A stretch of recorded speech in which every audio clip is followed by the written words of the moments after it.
اپنے مطالبات منوانا چاہتے ہیں اور ان سے بات کرنے کے لیے کوئی نہیں آ رہا.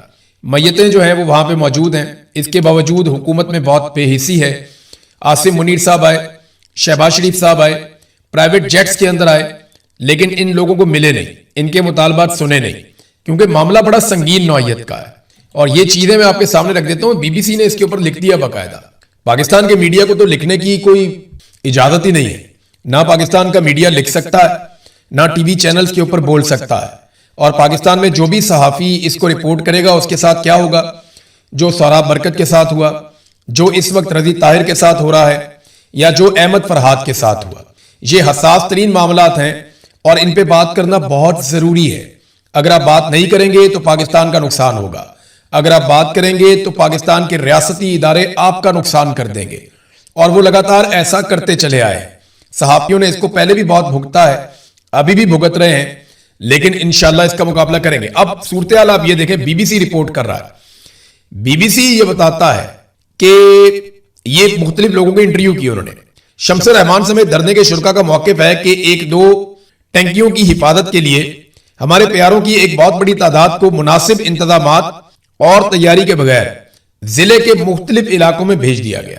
جبکہ اپنے بھائی آصف خان کی لاش کے ساتھ دھرنے میں شریک صابر خان نے دعویٰ کیا کہ ہمارے پیارے چیخ چیخ کر کہہ رہے تھے کہ ہمیں گولیاں پہنچا دو, لیکن وہ نہیں پہنچائی جا سکی, جس کی وجہ سے وہ سارے موت کے منہ پر چلے گئے. دھرنا کمیٹی کے رکن عبد الفیاض انہوں نے یہ دعویٰ کیا, یہ یہیں پہ دھرنا چل رہا ہے, ان کا دعویٰ سنیں آپ. وہ یہ کہتے ہیں کہ ہم اپنے پیاروں سے رابطے میں تھے. یعنی جب گولی چل رہی تھی, لڑائی ہو رہی تھی, سب سے پہلا رابطہ تو کیا جاتا ہے اپنے سینئر سے, اپنے آفیسر سے, پھر رابطہ کیا جاتا ہے ان لوگوں سے جن سے مدد مانگی جا سکے, اور پھر جب آپ مایوس ہو جاتے ہیں تو آپ کہتے ہیں چلو ایک آخری کال میں اپنے گھر والوں سے بات کر لوں. تو وہ بتاتے ہیں کہ ہم اپنے پیاروں سے رابطے میں تھے جو یہ کہہ رہے تھے کہ اسلحہ اور گولیوں کی کمی کی وجہ سے ہم موت کو اپنی آنکھوں سے دیکھ رہے ہیں, لیکن ان کو مدد نہیں پہنچائی جا سکی. یعنی ان کی مدد نہیں کی گئی اور اس کے بعد وہ سارے لوگ شہید ہو گئے. اب یہ سارے لوگ یہ بتا رہے ہیں کہ جناب پولیس لڑ رہی تھی, کئی گھنٹوں تک لڑ رہی تھی, لیکن انہیں جان بوجھ کر مدد نہیں پہنچائی گئی. میں نے قاسم سوری صاحب سے بھی پوچھا, بہت سارے اور لوگ ہیں, قاسم سوری صاحب کے ساتھ میں نے ایک پورا ایپیسوڈ کیا ہے, وہ آپ ان کے چینل پہ دیکھ سکیں گے. صابر شاکر صاحب بھی موجود ہیں, وہاں چینل پہ بھی آپ دیکھ سکیں گے کہ وہ جس جگہ پہ یہ واقعات ہوئے ہیں یہاں چاروں طرف سیکیورٹی فورسز موجود ہیں, ان کے ناکے موجود ہیں, اور ان کی بھاری تعداد بڑے بھاری اسلحے کے ساتھ وہاں پہ موجود ہے, لیکن کوئی بھی مدد کے لیے نہیں آیا. یہ بڑا انفارچونیٹ ہے. بی بی سی اس کو رپورٹ کر رہا ہے, پاکستان کا میڈیا کر نہیں سکتا.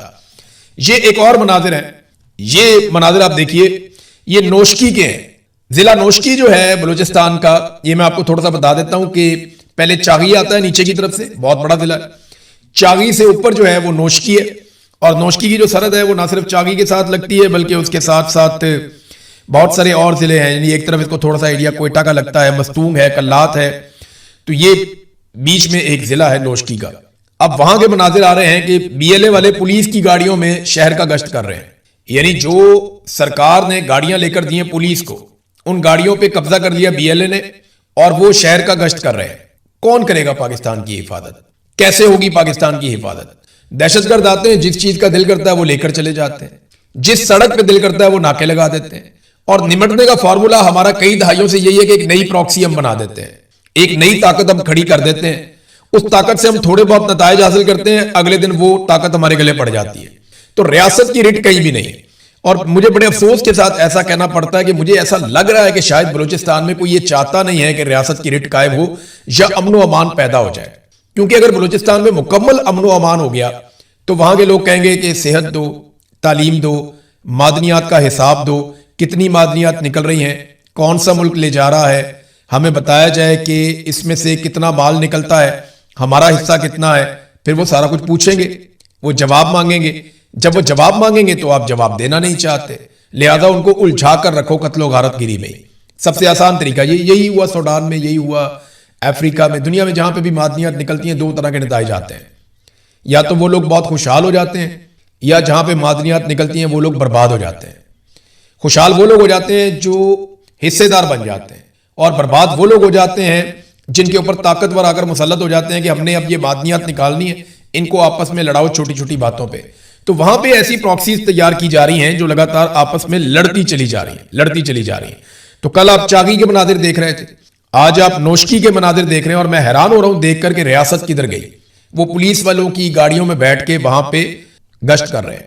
اور سرکار کیا کر رہی ہے؟ سرکار گونگلوں سے مٹی جھاڑ رہی ہے. یہ مکمل طور پہ ایک فیلئر ہو چکا ہے. یہ بات آپ یاد رکھیے گا. میں آپ کو آنے والے دنوں میں بہت سارے ثبوت اور بہت ساری چیزیں دکھانے والا ہوں. مکمل فیلئر ہو چکا ہے. اور یہ بات پاکستان کی ملٹری اسٹیبلشمنٹ کو اور موجودہ رجیم کو پتہ بھی چل گئی ہے کہ ان کے ہاتھ پاؤں پھولے ہوئے. انہیں بالکل سمجھ نہیں آ رہی کہ یہ سارا الزام اٹھا کر کس پہ ڈالیں. عمران خان گزشتہ 3 سال سے جیل کے اندر بند ہے. کوئی اپوزیشن موجود نہیں ہے. پاکستان تحریک انصاف نے گزشتہ 1.5 سال سے کسی قسم کا احتجاج ہی نہیں کیا. یعنی 26 نومبر 2024 کو ان کا آخری احتجاج ہوا تھا. 2025 میں ان کو فری ہینڈ ملا. 2026 میں ان کو فری ہینڈ ملا. تو تحریک انصاف نے کوئی احتجاج نہ کر کے بھی ان کو فری ہینڈ دیا.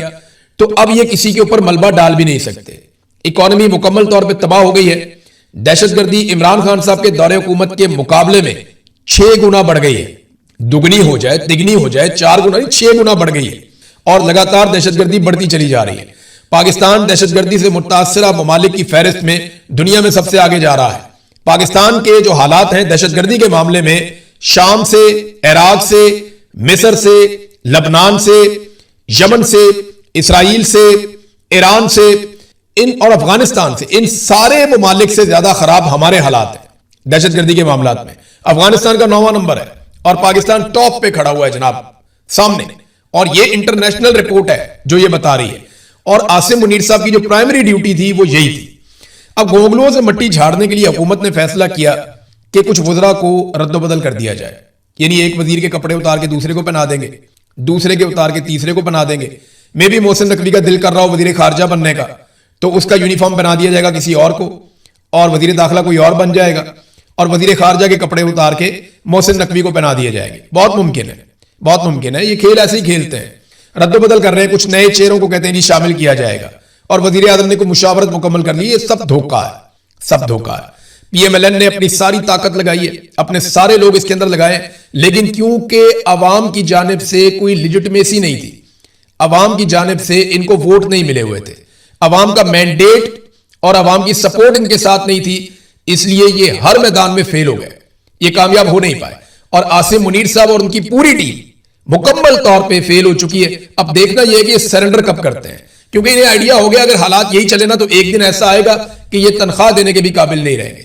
20 ارب روپے سے زیادہ ایک دن میں پاکستان نے قرضہ لیا ہے. اتنا قرضہ پاکستان نے تاریخ میں کبھی نہیں لیا جتنا قرضہ ان 4 سالوں میں عاصم منیر صاحب کے دور میں پاکستان نے لے لیا. پاکستان کے تمام آرمی چیف مل کر اتنا قرضہ نہیں لے سکے جتنا قرضہ اکیلے عاصم منیر صاحب نے لے لیا. اور اس کا نتیجہ کیا نکلا کہ پاکستان پہ بوجھ پڑ گیا، پاکستان کو فائدہ کوئی نہیں ہوا. تو عاصم منیر صاحب اور ان کی ساری ٹیم مکمل طور پہ ناکام ہو گئی. اور سونے پہ سہاگا یہ ہے کہ جس آدمی کو توڑنے کے لیے پاکستان کو اس بربادی کی انتہا تک پہنچایا گیا وہ آدمی عمران خان ان سے پھر بھی نہیں ٹوٹا. یہ سونے پہ سہاگا ان کے لیے. یہ ان کے لیے جو ہے وہ زیادہ بڑی مصیبت یہ ہے کہ اتنا سارا کچھ گوا دیا، ملک کا بیڑا غرق کر دیا، ادارے کی عزت داؤ پہ لگا دی ایک آدمی کو توڑنے کے چکر میں، اور وہ آدمی ان سے اب تک نہیں ٹوٹا. تو شرمندگی اور شکست اپنی جگہ پہ ہے، ملک کی تباہی الگ ہو گئی. یہ انہوں نے کیا پاکستان کے ساتھ. اور دیکھیں اصل تبدیلی اگر آپ نے کرنی ہے نا تو وہ پاکستان کی ملٹری اسٹیبلشمنٹ کو سوچنا پڑے گا اس تبدیلی کے لیے. وہ تبدیلی سیاستدانوں میں کرنے سے کوئی فائدہ نہیں ہے. وہ تو ایک الیکشن ہوگا، سیاستدانوں کی نئی لوٹ آ جائے گی، عوام کے مینڈیٹ والی حکومت آ جائے گی، ایک الیکشن ہوگا، ساری چیزیں ٹھیک ہو جائیں گی. لیکن ملٹری اسٹیبلشمنٹ کو یہ سوچنا ہے کہ کیا اسی گندے رستے پہ انہوں نے چلنا ہے، یا انہوں نے ایسے ناسوروں سے جان چھڑوانی ہے جو اس گندے رستے کے اوپر لیڈ کر رہے ہیں، پورے ادارے کی بدنامی کا باعث بن رہے ہیں.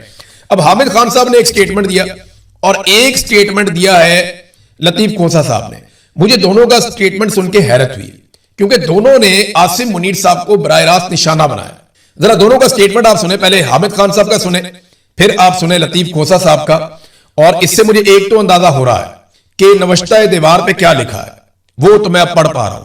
اور یہ بڑے سمجھدار، بڑے گھاگ لوگ ہیں، ان کو بھی آئیڈیا ہو گیا ہے کہ مکمل فیلئر ہو چکا ہے پاکستان کی ملٹری اسٹیبلشمنٹ کا موجودہ رجیم کے ساتھ مل کر. اب ان کے پاس کوئی ایسا رستہ نہیں ہے اور کوئی ایسا بہانہ بھی نہیں ہے کہ یہ اٹھا کر کسی اور کے اوپر ڈال دیں. تو پہلے آپ یہ سنیں کہ حامد خان صاحب جو بڑے محتاط آدمی ہیں وہ کیا کہہ رہے ہیں. انڈیا نے ناجائز حملہ کیا تھا ہمارے مختلف شہروں پر، اور مختلف ٹھکانوں پر، ہم اس کے خلاف ہیں، اس میں پی ٹی آئی کا میں کوئی دور آرا نہیں ہے.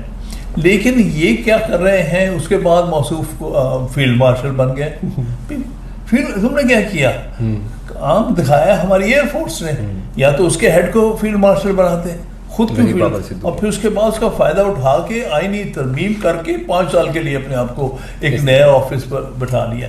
تو ہم اس لیے کہتے ہیں کہ دیکھیے، جو بھی اگر کوئی آرم فورسز کام کرتی ہے، ہم سب آرم فورس کے ساتھ ہیں. پاکستان کی فوج ہے، پاکستان کی ایئر فورس ہے، نیوی ہے، ہم سب ساتھ ہیں، لیکن اس کا سیاسی فائدہ نہیں اٹھانا چاہیے. عاصم منیر صاحب نے فوج کا اور جنگ کا سیاسی فائدہ اٹھایا اور اپنے آپ کو فیلڈ مارشل بنا لیا، حالانکہ ان کا اس جنگ میں کوئی کردار نہیں تھا. اصل میں تو ایئر فورس نے لڑائی لڑی تھی، لیکن انہوں نے سیاسی فائدہ اٹھایا اور آئینی ترمیم کے ذریعے سے اپنے آپ کو نہ صرف فیلڈ مارشل بنا لیا بلکہ 5 سال کے لیے نوکری پہ اپنے آپ کو دوبارہ بٹھا لیا. یہ حامد خان صاحب ہیں.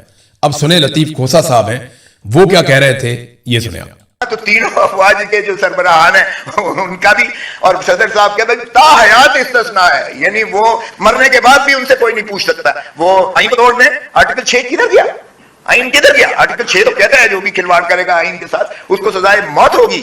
سب سے بڑا ہے اور ایک واحد جرم ہے جو آئین کے اندر درج ہے، وہ آئین سے کھلواڑ ہے، اس لیے کہ وہ پاکستان کے 25 کروڑ عوام کی زندگیوں کا احاطہ کرتا ہے اور وہ سارے جو ہے نظام اس کے اوپر چلتا ہے. سو اس کو اتنا زیادہ کیا گیا، لیکن آئین میں یہ 27ویں ترمیم کر کے اس کو ختم کر دیا گیا. ماشاءاللہ اب سربراہان جو مرضی آئین پہ کے ساتھ کرے، توڑے.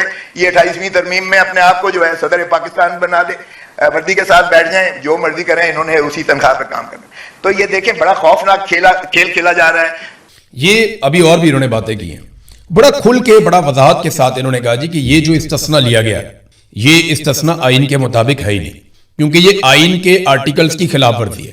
میں پہلے بھی آپ کو کہہ چکا ہوں کہ پاکستان کا جو پورا آئین ہے وہ قرارداد مقاصد کے اوپر کھڑا ہے.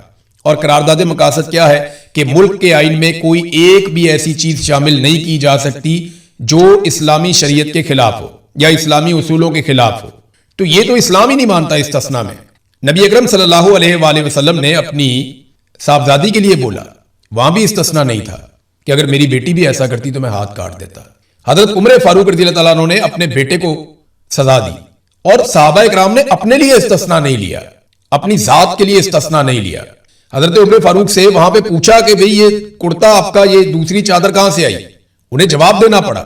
لیٹ ہو گئے مسجد میں تو وہاں پوچھا گیا کہ بھئی ہم انتظار نہیں کر سکتے آپ کا، جواب دینا پڑا. تو جب خلفائے راشدین جواب دے تھے تو پھر یہ کون لوگ ہیں؟